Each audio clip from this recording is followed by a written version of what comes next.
1월 19일 수요일, 죄인을 위한 구주, 새 시대를 여신 예수님. 누가복음 5장 27절에서 39절까지.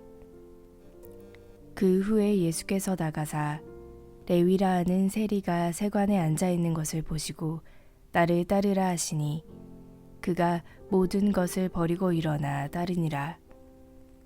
레위가 예수를 위하여 자기 집에서 큰 잔치를 하니 세리와 다른 사람이 많이 함께 앉아 있는지라. 바리새인과 그들의 서기관들이 그 제자들을 비방하여 이르되 너희가 어찌하여 세리와 죄인과 함께 먹고 마시느냐.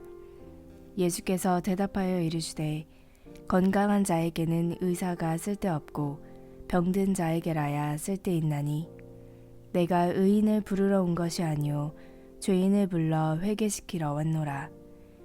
그들이 예수께 말하되 요한의 제자는 자주 금식하며 기도하고 바리새인의 제자들도 또한 그리하되 당신의 제자들은 먹고 마시나이다.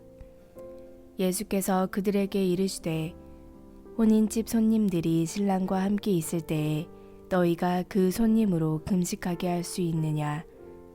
그러나 그날에 이르러 그들이 신랑을 빼앗기리니 그날에는 금식할 것이니라.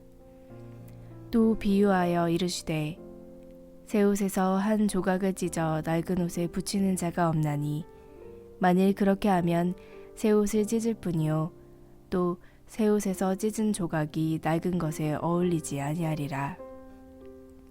새 포도주를 낡은 가죽 부대에 넣는 자가 없나니 만일 그렇게 하면 새 포도주가 부대를 터뜨려 포도주가 쏟아지고 부대도 못쓰게 되리라. 새 포도주는 새 부대에 넣어야 할 것이니라. 묵은 포도주를 마시고 새 것을 원하는 자가 없나니 이는 묵은 것이 좋다 함이니라. 오늘의 말씀 요약. 예수님이 세관에 있는 레위를 부르시니 그가 모든 것을 버리고 주님을 따릅니다. 바리새인과 서기관은 예수님의 제자들이 세리와 죄인과 함께 먹고 금식하지 않는다고 비방합니다. 이에 예수님은 죄인을 불러 회개시키러 오셨음을 밝히시며 혼인집, 새 옷조각, 새 포도주 비유를 드십니다. 본문 해설. 죄인을 부르시는 예수님. 5장 27절에서 32절까지. 예수님은 죄인을 위해 이 땅에 오셨습니다. 예수님은 세리 레위가 세관에 앉아 있는 것을 보시고 나를 따르라고 하십니다. 레위는 모든 것을 버리고 일어나 따름으로써 제자로 부름받는 성도가 취할 본보기가 됩니다. 레위는 예수님을 위해 큰 잔치를 베풉니다. 당시의 세리는 죄인으로 취급받았습니다. 바리새인들과 서기관들은 예수님이 레위의 집에서 먹고 마시는 것을 비난했습니다. 하지만 예수님은 내가 의인을 부르러 온 것이 아니오 죄인을 불러 회개시키러 왔노라 라며 이 땅에 오신 목적을 분명히 밝히십니다. 예수님은 죄인까지도 사랑하시며 그를 깨끗하게 하셔서 제자 삼으시는 분입니다. 예수님이 레위의 집에서 먹고 마실 때 사람들은 왜 예수님을 비난했나요? 내 좁은 소견으로 예수님의 사랑을 제한하지는 않나요? 새로운 질서를 가져오신 예수님. 5장 33절에서 39절까지. 예수님은 이 땅에 새로운 질서를 가져오신 분입니다. 바리새인들과 서기관들은 세례 요한이나 바리새인들의 제자들과 달리 왜 예수님의 제자들은 먹고 마시느냐고 따집니다. 유대인들은 금식을 경건의 표지이자 정결의 방편으로 여겼습니다. 그들은 예수님의 제자들이 금식하지 않는 것을 비난했습니다. 이에 예수님은 혼인집 비유를 드십니다.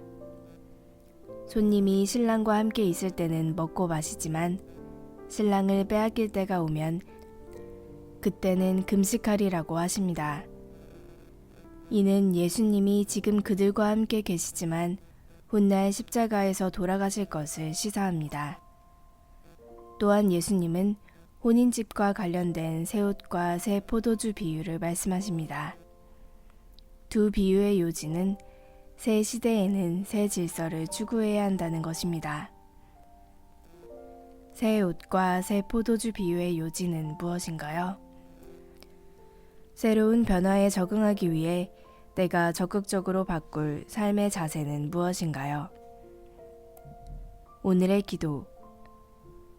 주님, 병든 자를 위한 의사처럼 주님이 죄인을 위해 오시지 않았다면 저는 살 소망이 전혀 없이 멸망했을 것입니다. 십자가의 붉은 피로써 제 신분을 본질적으로 바꿔주셨으니 아침마다 새롭고 늘 새로운 복음의 생명력으로 역동적인 삶을 살며 세상을 변혁하는 데 쓰임받게 하소서. 묵상 에세이. 관계와 질서에서 누리는 은혜. 그럼에도 은혜면 충분하다. 김병태. 오래전 새벽기도 시간이었다. 당시 몇 가지 문제로 고민하던 나는 근심 덩어리를 안고 힘든 마음으로 하나님께 여쭈었다. 하나님, 왜 이러십니까? 왜 이렇게 그 사람을 통해 저를 힘들게 하시나요? 그러자 하나님은 내 마음 가운데 말씀하셨다. 내가 그를 통해 일하고 있다. 그를 통해 너 자신을 성찰하게 하고 너의 영적 유익을 도모해 가고 있다. 하나님, 그래도 왜 그런 사람을 통해 하십니까? 그럼 내가 원하는 대로 해야 하느냐? 내가 가진 생각과 성령께서 지시하시는 길이 다를 수 있다. 성령의 사람은 자기 프로젝트가 아닌 하나님의 프로젝트 속으로 들어간다. 자신의 질서를 고집하지 않고 하나님의 질서 안으로 고개를 숙인다. 어떤 상황도 어떤 사람도 성령께서 사용하시지 못할 것은 없기 때문이다. 완전하고 거룩하신 하나님이 어떻게 인간 세상에 거하실 수 있는가? 불의와 죄가 없으신 분이 어떻게 사람들 속에 자신을 나타내실 수 있는가? 어떻게 인간들 안에 자신의 영광을 두실 수 있는가?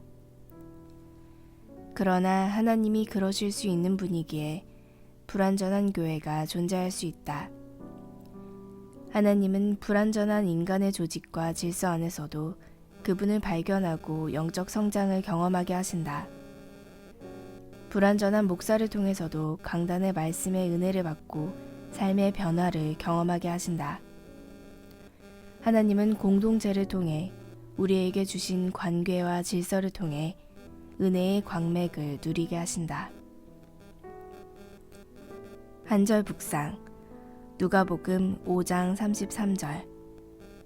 세례 요한과 바리새인들의 제자들은 이스라엘이 로마 제국의 압제에서 벗어나 주권을 회복하길 바랐습니다. 그래서 자주 금식하며 열심히 기도했습니다. 하지만 그들은 예수 그리스도를 통해 하나님 나라가 도래했음은 깨닫지 못했습니다. 바리새인들은 먹고 마시며 기쁨을 누리는 예수님의 제자들을 이해하지 못하고 정죄했습니다. 우리에게 필요한 것은 습관적 금식이나 기도가 아닙니다. 하나님 나라를 볼 수 있는 영적 안목입니다.